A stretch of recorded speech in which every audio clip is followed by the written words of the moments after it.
बड़े बड़े महापुरुषों को कष्ट शारीरिक देखे गए, वो क्या लीला है ठाकुर जी जाने। वो अपने भक्तों का कष्ट लेते हैं या प्रारब्ध भोग होता है या भगवान का विधान होता है, इसका निर्णय भगवान जाने। निर्णय नहीं किया जा सकता, क्योंकि अगर प्रारब्ध की तरफ देखें तो जब भगवान को समर्पित हो गए तो संचित प्रारब्ध और क्रियमाण इतने बलवान नहीं होते कि भगवान के भक्त को पीड़ा पहुंचा सके। ये भी सिद्धांत समझ में नहीं आता।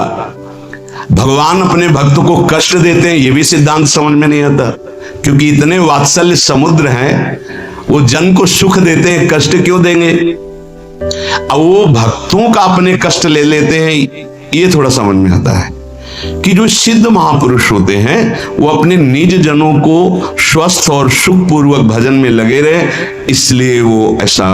क्योंकि हमें ये समझ में नहीं आता कि इनका कोई प्रारब्ध होगा, क्योंकि वो प्रारब्ध भस्म करने की सामर्थ्य वाले महापुरुषों के शरीरों को कोई प्रारब्ध दंड दे सके, ऐसा समझ में नहीं आता।